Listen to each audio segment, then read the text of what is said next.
In the cold and marshy lands of Victorian England lived an orphan boy named Philip Pirrip, known to all as Pip. Raised in a poor house, under the severe authority of his sister, the child spent his days between the village forge and dreams of a better life.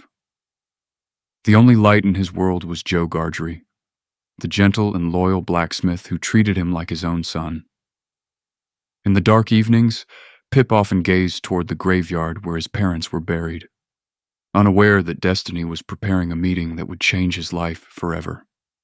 On a cold, foggy night, Pip was alone among the graves when from the darkness of the marshes emerged an escaped convict. His clothes were torn, heavy chains hung from his legs, and his face bore the marks of suffering and despair. The man was named Abel Magwitch. In a threatening voice, the convict demanded food and a file from the boy to break his chains. Although trembling with fear, Pip saw more desperation than cruelty in his eyes. The next day, the boy secretly stole food from the kitchen and a file from Joe's workshop, then ran through the cold marshes to help him. Soon, soldiers and dogs set off in pursuit of the escaped convicts. After a chaotic chase through fog and mud, Magwitch was captured again. But before he was taken back to prison, the convict hid the truth to protect the child who had shown him compassion. Years passed, and Pip began to believe that his destiny was to become a blacksmith like Joe. But one unexpected day, the boy was summoned to Satis House, the mysterious mansion of Miss Havisham. The house seemed frozen in time. The windows were covered, the clocks had stopped, and on the table of an unfinished wedding lay rotting remains and dried flowers. In the midst of that darkness lived Miss Havisham, a woman still dressed in the wedding gown in which she had been abandoned many years earlier. There, Pip met Estella, beautiful, elegant, and cold as ice. The girl despised his modest clothes and rough blacksmith hands. Every look and every word from her made Pip feel inferior. For the first time in his life, the boy began to dream of wealth, refinement, and social status. The visits to Satis House slowly transformed him. Pip became more and more fascinated by Estella, even though the girl had been raised by Miss Havisham to break the hearts of those who loved her. One day, the lawyer Jaggers came with news that would change everything. An anonymous benefactor had left Pip a considerable fortune and great expectations for the future. The young man was to leave for London to become a gentleman. Pip was convinced that Miss Havisham was preparing him for a future with Estella. Before leaving, Joe looked at him with pride and sadness, understanding that the boy was moving away from their simple world. Once in London, Pip discovered a world of luxury, elegance, and ambition. The city was full of sophisticated parties and people preoccupied with appearances.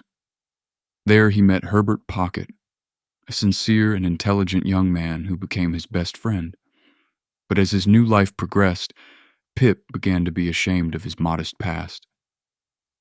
He slowly distanced himself from Joe, the man who had loved him unconditionally since childhood.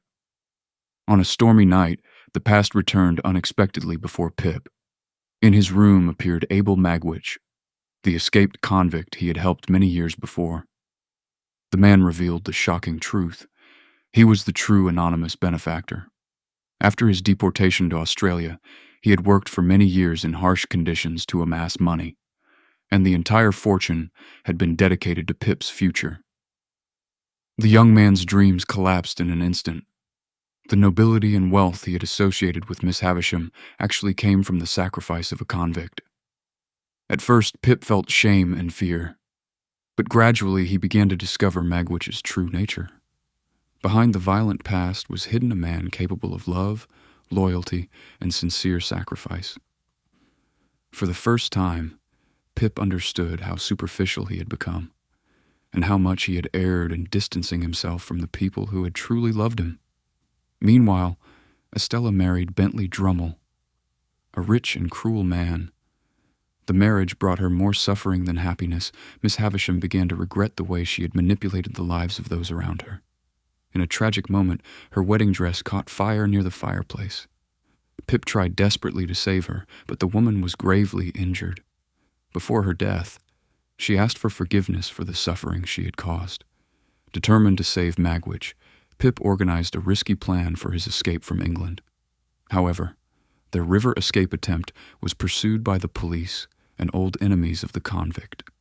During the confrontation, Magwitch was injured and captured before he could escape.